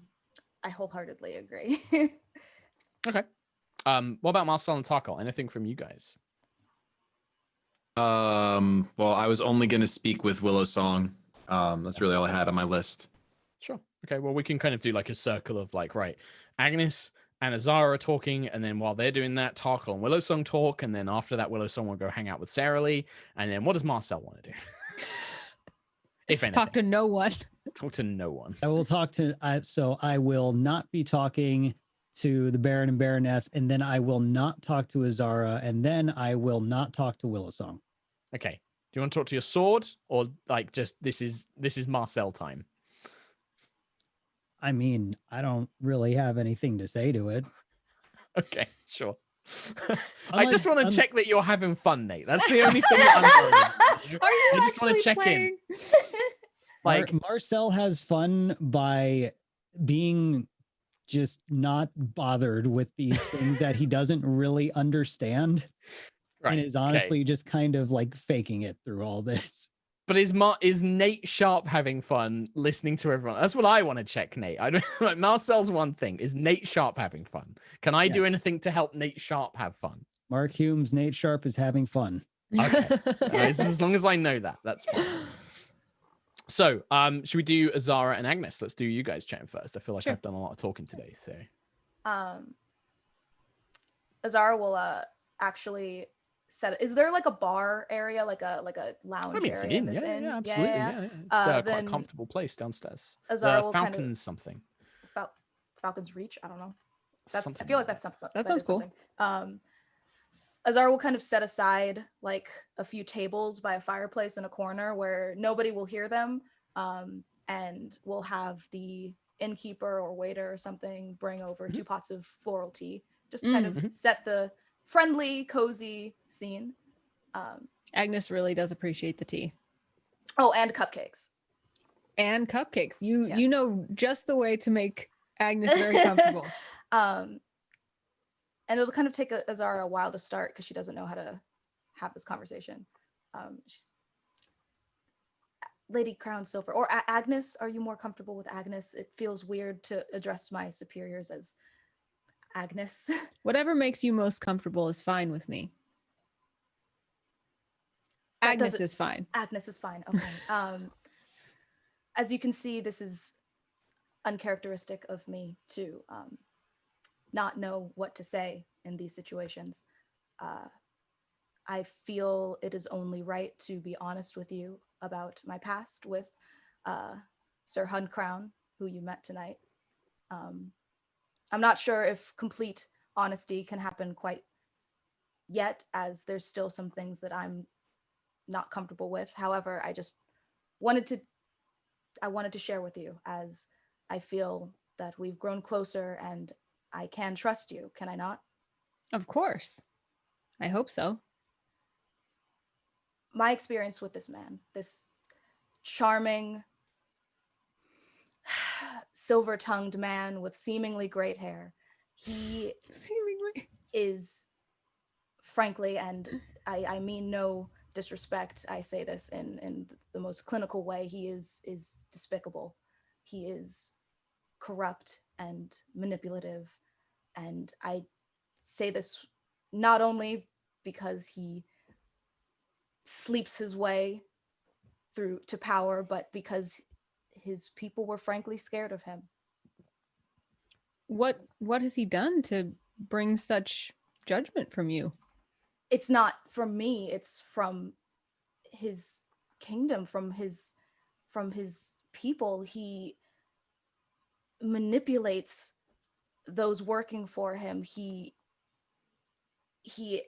orders thugs and pays off merchants and lawmakers so everything goes his way. He's itching for his gracious, loving, kind father to die so he can take over. I know it doesn't, I don't seem like the type of person on the surface to care about the people, when that is absolutely the opposite. I would spend my days going into town, making sure that everyone was all right. Those were my finest days back in the kingdom in Marsember. I loved everyone that I looked after, and to hear how frightened they were of Gawain coming to power broke my heart. And frankly, I'm a bit afraid of him. He has power within him that I could not match, were it to ever come to it. Agnes looks like furious, like something's been pulled over on her, and she's like, now she's been made a fool for like listening to someone who is antithetical to everything she believes in. So she's kind of fuming, and you can see she's just like wanting to go off. But then she looks at Azara, who's like, you know, clearly wringing her hands and stuttering over her words, and it's very uncharacteristic of Azara. So she kind of reaches out and touches Azara's hand, and she says, "This seems very personal to you, and I appreciate you telling me about it. Has there been something personal about this that you would like to get off your chest?" Azara kind of chuckles darkly and like appreciates the hand holding, and she goes, "Not personal in a romantic way. He's tried many times, many times," and she says it again. She's like, many times, and I always turned him down. So don't think anything like that. It is personal in a way, but I don't know if I'm ready to talk about it just yet. Just know that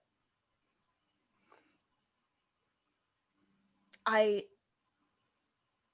will give my life to protect you, Lady Crownsilver. And it is not just because it's my job, but it's because it's what I believe in. And I know that you believe in the people, and I finally have found someone to fight for that believes in the people. So I just wanted to thank you and wanted to make sure that you know that I'm here for you. That is one of the kindest things anyone's ever said to me. Thank you. Of course. And I hear you, in this Gawain character will get no more attention and no more leeway from us. I appreciate it. And I don't blame you for finding him attractive or charming or whatever. But just know he uses spells on his hair. It's not all his. And she I was just gonna say that Agnes is like sipping, like bringing her tea to her lips, and she's like, "So about that seemingly good hair." And Azara also like brings up to her lips. She's like, "Would you like to know all of his dirty secrets?" Oh, yes. Spilling the tea. Literally spilling the tea. Yep. Amazing. Cool. Okay. Well, if you guys are happy with that, then I was gonna say I'm gonna let Shady drink, but I think he's good. Tarkhal, do you? So I think that when you arrive at the inn, Willow Song goes up and she procures her own room. So she has a small amount of money. You can see she brings out like a little small purse and she counts out coins one by one. Like, I think this is enough. Pays for the room. The man sort of takes it and nods and gives her a room key. And then she makes her way up to that room, basically. Do you want to go knocking for her, or would you wait for her to try and come to you? I think Tarkhal would go knocking for her. Okay. Yeah. You find her. She doesn't. She's just kind of sat down on the bed. The window's open, and she's looking out onto the city. This would be quite late at night because you guys were in the dinner, then had the fight. So it's kind of nighttime outside. The moon, all the city's street lights are lit. The window's lit by candles. It's quite a pretty view, really, from this little inn. And she's just kind of sat on the bed, looking out the window, looking a bit lost. But she lets you in. I'm glad that you came. I was hoping that we could talk at the dinner, but Azara came and spoke with me first, and then all of that happened. Still a bit shaken up by it, honestly. I'm sorry. So you're not. That magic wasn't familiar to you. Everything that happened back there. It's difficult. Familiar, no. That Eladrin. I know of the Eladrin, obviously, being from my mother's realm and all. I don't fully understand what was happening. I know that whatever was used was ancient and very, very powerful. And whoever did this, I mean, when I spoke to that poor priestess, that poor woman, she had clearly been abused, used as some sort of weapon. She just seems to get a bit upset sort of thinking about it, and she kind of turns away. I think Tarkhal would grab her hand if she's like, sure, just like kind of console her a little bit. Like, I'm sorry, we don't have to talk about that. Can you just? There's almost like a moment where it pulls away and then the hand softens and she just is like, thank you. Yes, no, it's fine. Just I'm not used to this place. After my mother sent me here to learn more about that awful man, Davian, I've felt so lost. I'm not meant to be here. I'm meant to be in the woods. I'm more used to running around in streams and climbing trees than wearing dresses and spying on people. It's just all been a bit much. And then tonight, seeing people being hurt, it was a bit much. Yes, it was. I didn't expect that when we came to a ball. I know at the tournament there would be stuff, fights, but not a dinner. No, not quite. So your mother sent you here to learn of Davian? A mixture of things, but yes. Does she trust him? No. He is one of those. I know that you have spoken with my mother, Tarkhal. He is one of the ones that she is concerned about, one of the weeds that she often speaks of in her garden. He is dangerous. He's ambitious. There is a nobility to him, but it is mired in arrogance and pride and revenge. In the short time I've been with him, I learnt that the Cormyr family, they were exiled from Cormyr for hundreds of years, long ago. And it's only been recently, I think in the last 10 years perhaps, that their family line has been reinstated. They lost all of their ancestral land. Part of it is Eveningstar. Part of it is the Kingswood, where you are from. He is angry. He blames the crown and the war wizards for turning their backs on his family, that they were treated wrongly. I think Well, I wanted to speak with you tonight because I think he's been up to something. I think that he may have been part of, well, I think he was behind the attack tonight, but also I know my mother worked with the Thorn Hand. I think that Davian may have done something with him. I think Davian may have employed Gaius to be more aggressive than he was, or perhaps he was the one who put him in contact with my mother. I can't tell, but he's behind a lot of this, I think. And I think that he's going to come for Eveningstar.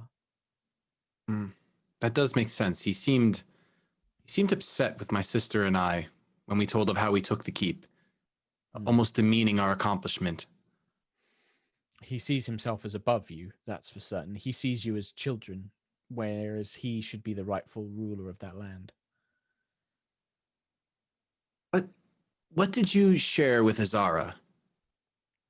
Mostly what I just said about Lord Davian. I haven't told her much about my mother. I've told her that she is a fae.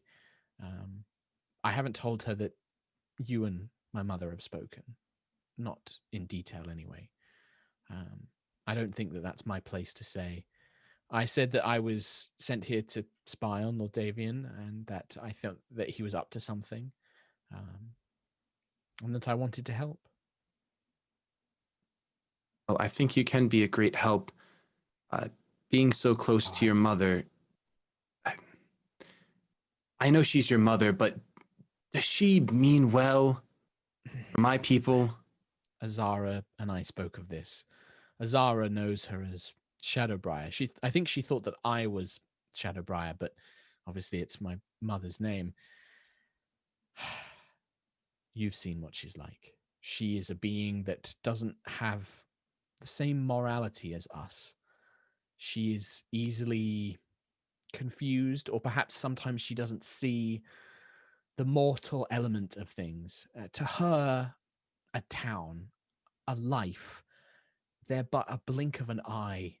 She is so old and so powerful. Sometimes it's hard for her to understand that. I do my best, but it's a struggle sometimes. But I do think she is ultimately has the right ideas. The right intentions, perhaps, is a better phrase. Cormyr is a bloody land. It has had lots of wars, lots of death around it. I think that that's taken its toll on her. And she was sending you here to inspect the weed before she plucked it herself, or was she hoping we would be the gardener? No, I don't think she expected anything of your companions. I think that perhaps she does see something of a gardener in you, given your background. I understand you were quite the hunter with your father in the woods. I think perhaps she sees you more as a groundskeeper, somebody to cull the flock and dig up the weeds when they need to be dug. But she didn't send me. No, I couldn't possibly do anything like that. She suspected Davian of being the type of person that needs to be dealt with, and so I was sent to, well, I'm young and pretty, and she thought that that would help me blend in here, which it has. I don't want this. I want to go home. I want to go to the woods. I want to swim, and I want to play. I don't want to be here. And she kind of like leans towards you a bit more at this. There's obviously a bit more of a kind of kinship that she's feeling. She kind of like leans her shoulder against yours as you're sat with her. Yeah, I would like lean in for support, like as far as like I'm not resting on her, but I'm like, hey, this is sturdy right now. Yeah. Yeah. What will it take for your mother to allow you to go and live life how you see fit? I don't know. The removal of greed and avarice from Arabel, perhaps. This Lord Davian is not the only noble who has their faults. The Duchess as well is. Well, I wouldn't trust her. She's cunning and shrewd, And whilst I don't suspect she had anything to do with the attack on us tonight, that isn't to say that she wouldn't be willing to dispose of people causing her problems. There's a lot of dark rumors. Arabel has fought off rebellions before. People suspect that Celeste would not be afraid to put down another one. Well, I don't know much of the Duchess. I believe you for what you're saying, but I think I need more clarity on your mother's lines of what avarice truly is, because, as you said, she doesn't have the same sense of morality. We are flawed. People are flawed. And I think there is a point at which people can be shown a new way and can be redeemed. And there is a point where people do not wish to change. And I don't know where your mother thinks that is, because we sat at a table tonight overflowing of food and drink. And she's only sent you to be concerned of Davian and the Duchess, but there were dozens of other nobles in there partaking. So there must be some line that she has. She kind of, you almost get the impression she doesn't quite know what to say, but she kind of nods and says, "No, I understand your concerns. I wish I could tell you. I don't know. She gave me my instructions, but I can't say that I fully understand them either. The decadent lifestyles, like you said, it's not just those two. There are many merchants and nobles who act in that way. I can try and help you to understand her, but you'd be better off speaking with her directly, I think." Well, I'm sorry it's come to this, but you can stay with us as long as you need. However long your mother has you in this plane, you're more than welcome. Thank you, Tarkhal. I honestly don't know what I would have done after tonight if you hadn't been so kind, and the others as well. Can I ask you something? Do you miss home? In the Kingswood, I mean. Not the castle walls of Eveningstar, but the village with your father, the streams and the woods. I miss laying under the stars, listening to the brook. I miss counting the leaves on trees as they're cast as shadows by the fireside. She kind of closes her eyes as she's listening to you, kind of just leaning up against you. I miss the scent of a newly grown oak, a freshly cooked fish. Keep going. And she just kind of is happy to listen to you just talk about all this stuff. And that's the, we kind of, if this was a movie, we kind of see the camera pull away from the window as you're just kind of talking about it. And she's kind of leaning against you with her eyes closed. And that's it. Before we wrap up, Marcel, where would Marcel be in an evening at the inn? Would you be downstairs drinking, up in your room alone? I think depending how late in the evening it is, he might want to take the rare time of it being a little bit quieter and just kind of maybe walk around outside alone. Just kind of in what I'm assuming is a much more like empty streets of the town. Yeah, for sure. So you're kind of making your way through. I mean, it's a very large city, so there are still people out at night. Sure. But it's quieter, much quieter. There are street lights with glowing continual flame spells that keep going. After a while, though, coming from the direction of the palace, they would have come back with you. Somebody comes following after you, and you see the bright ginger hair of young Aaron as he kind of chases after you, but not in a rapidly running way, in a kind of more solemn sort of like he's been following you and has now decided to approach. And you can see that the corners of his eyes are all worn. His eyes are red. You can see that there are kind of like streaks of like tears, but he's rubbed them away. And he kind of just calls out, "Minister Marcel, can I talk to you for a minute?" I guess a quiet evening's off the table. I'm sorry. I know you like being on your own, and I know I'm a bit annoying. You look like shit, boy. What's going on? I really thought I was going to die, Mr. Marcel. I really thought I was going to die in that cold fighting that thing, and it made me scared. But you weren't. Can you teach me to fight properly? I mean, I felt so useless and weak. I know I'll make a joke out of it and everyone makes fun of me, but I don't ever want to be that scared again. Please.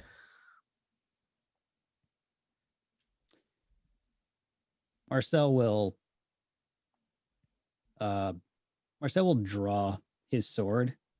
You see like Aaron's like eyes go a bit wide and he takes a step back. And he's holding it like, regular hold, and he kind of flips it so it's hilt out. He just kind of holds it forward, motioning for Aaron to take it.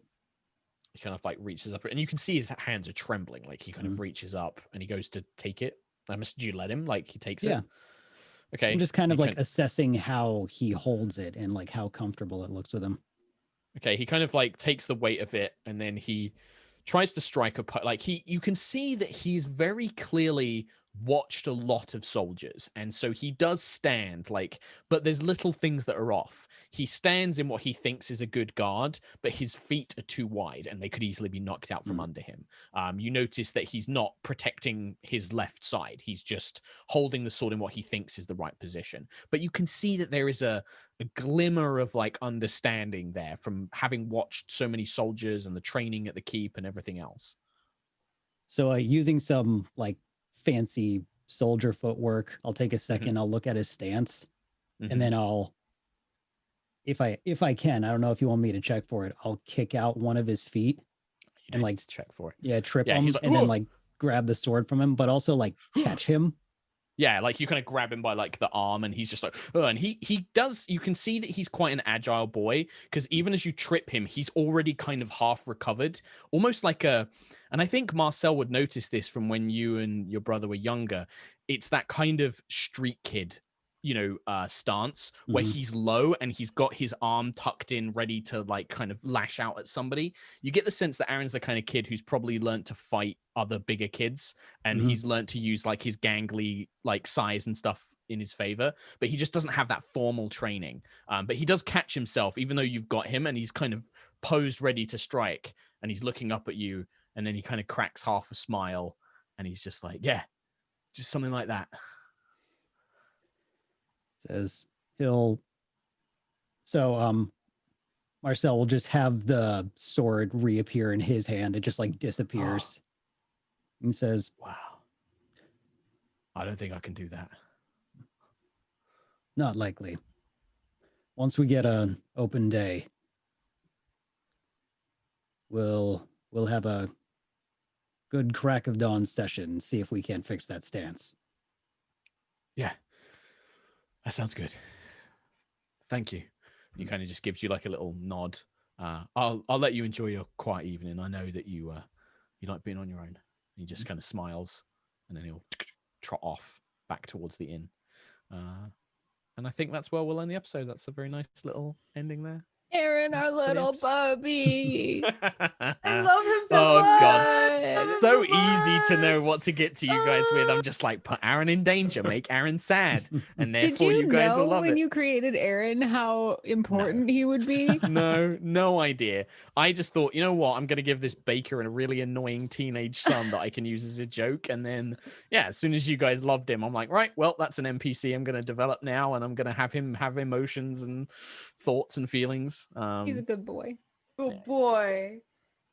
And I'm sure that when I eventually kill him, chat will come for my blood. Stop it. Hold on. Don't. You Hold stop your on. mouth Hold right on. now. Great. Well, thank you very much for the great episode, guys. Any thoughts, any things, any kind of burning questions that I won't answer? I always love doing a little debrief. Did they kiss? Did they kiss? I leave that. That's up to Shady. I leave that to Shady, man. Did they kiss?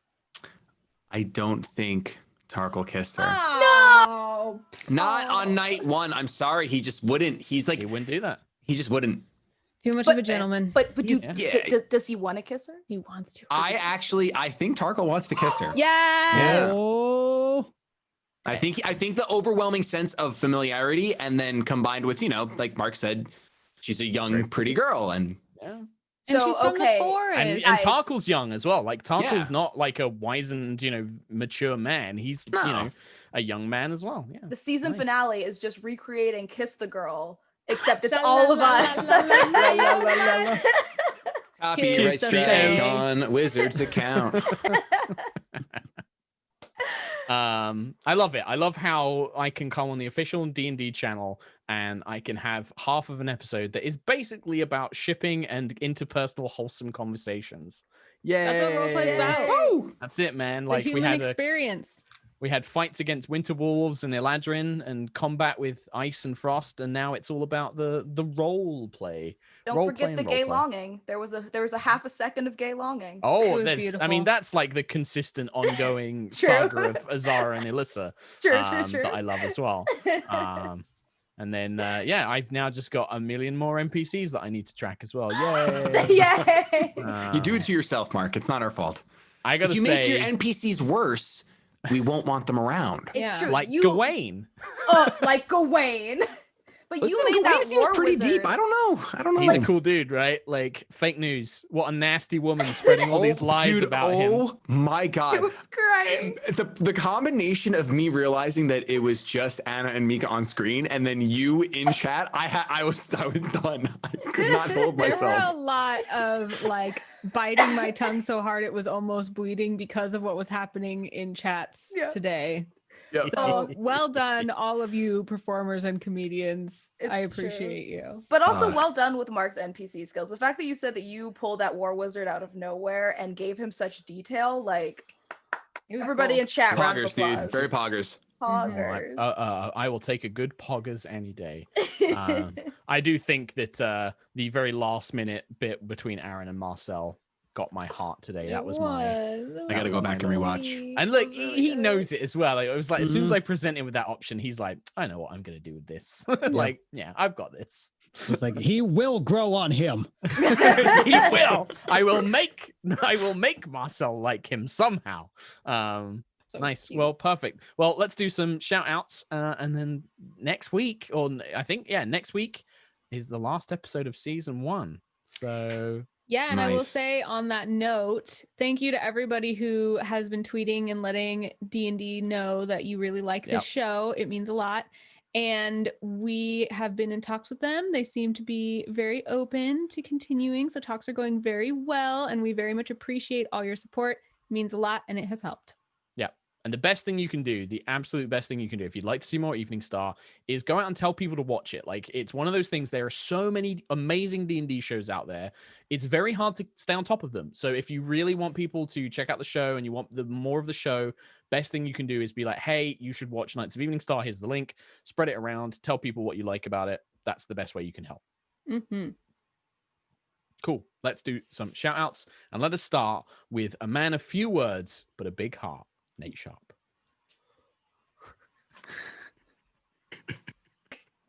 How dare you, Mark Hulmes? How dare you? Hi. I have. What am I doing? Good question. I don't know. I've been Everyone think about it. I think I you don't make really songs been- or something. something like that. Oh yeah, I have an album coming out in 2 weeks that has music songs on it. So if you like music songs, you can pre-order at my website, http://www.NateWantsToBattle.com, and it will take you. Wow, I'm this bit's going way too long. I tag Shady. Who did you tag me? Who did you tag? Yes. Tagged you. It takes I was you. laughing over your funniness. Okay, really quick, are those music songs I can listen to with my ears? Yeah, you can literally listen to music songs with your ears. All right, I'm gonna check out that website then that you just spelled out. That I'm not gonna continue that bit. Hi guys, I'm ShadyPenguinn. I am. My son turned 7 months today, so you can give a poggers to Wesley. Champ! Yeah, Champ. super big chunk boy now. And I am in love with Genshin Impact. I'm all about the waifus, honestly, and I think you can play it without spending any money. So download it today. # not an ad. I'm gonna tag Anna. Thanks. Let's see. The 17th, this coming Saturday, will be the next episode of Pawns and Patrons, which is a once a month, 4-hour-long role-playing show that is meant to be drop-inable. Kind of a meat grinder type thing, but with some really, really fun characters and a lot of great role players. So that will be at 10 a.m. Pacific on Saturday on my channel and all of the other channels of the people who play. So tune in. We're also doing a charity thing this weekend. So if you love supporting good causes, this is, I can't remember the exact name, but it's for a online harassment and crisis hotline for people to call. So that, and then the following Monday, nope, there's no show. Just kidding. That's the only thing. Only watch that and everything else all these people are doing. I tag Mark. Thank you, Anna. I have got a bunch of stuff going on, actually. The main thing is you can check out my own D&D show, which is called High Rollers D&D. We stream every Thursday and Sunday, UK times. Follow us, High Rollers D&D, pretty much everywhere. YouTube, all the episodes are on YouTube. It's also available on Spotify as a podcast, yada, yada, yada. The other big thing, which I haven't had a chance to talk about a lot because we took the break, I have started up a brand new YouTube channel. It's just called SherlockHulmes. And it's all about D&D and LARP content. So there's only a couple of videos on there so far. It's only been going for a couple of weeks now. But there's things like how to start playing Dungeons and Dragons. So if you want to get people into it, that's a really good video to kind of say, hey, this is what D&D is about. There's how to be a better dungeon master. And then I also did a very silly larpwish.com haul, which apparently people friggin' love. I don't know why it did so well, but it's done very well. But yeah, it's SherlockHulmes. It's a brand new YouTube channel. Go and sub up to that would be really appreciated. And I will tag Mica. Hello, I'm Mica. Everybody should go to my Twitter because I posted a very funny Kingsman related tweet about Knights of Eveningstar, and I thought it was funny. I will endorse. It is funny. Thank you very much. I don't have much going on, but a new Critter Hug is coming out soon. I don't know the exact date, so keep your eye out for that on the Critical Role channel. Lots of wholesome finger gunning. I love DD. It's not really content, but keep an eye on my social medias because I am going back to figure skating lessons. So if you want to see me on the ice again and watch my figure skating videos, those will be coming soon. Hopefully in a few months, probably a lot of months, I'm going to be choreographing an actual program for competing possibly. So if you want to cheer me on for Mica on ice, cool. Yeah, that's going to be coming soon. I will be bruised a lot. So apologies that crossing our fingers for our season 2 if I am broken, because figure skating sometimes breaks me, but that's all. I have a dog. Her name is Rime. Go to her Instagram. That's all that's going on in my life. Amazing. I have one more thing really quick, actually, before I forget. Nate, 1 minute. 1 minute. Okay. I know everyone in North America has Facebook yelling at them, but also vote. Vote. Hey, yeah. Vote, sorry, that please. is a thing in the US, especially. Please go and vote. Please. Especially in that country that is completely, well, Mark said it all. Yeah. I mean, look, my country ain't doing too much better right now, but trust me, if I lived in the US, I'd be voting a hell of, I'd be out there voting like a maniac. So go and do it. Vote so hard. Vote real hard. Also, really quick, if this is your first time voting in an election, after this, there's a lot more elections to vote in, not just every 4 years. Vote in those too. Those are very vote important. Your general state those elections. are incredibly important. Go to all the bipartisan websites so you can be as informed as possible. Look up your propositions. They're sometimes confusing. All this. Vote with your heart. It's not hard to register to vote. It seems like a very scary and hard thing, but literally Google easy way to register to vote and it will take you a few minutes. Pretty sure it's vote.org. Yeah. Love it. Yes, Love it. Great reminder, Nate. That's Nate. it from us. We will see you next week for Le Finale of season 1. I don't know what I'm going to do for it. Will it be epic? Will it just be a normal episode? I don't know. Find out. Either way, it will be great, Mark. We love It'll be great. you. Bye. Bye, Brady.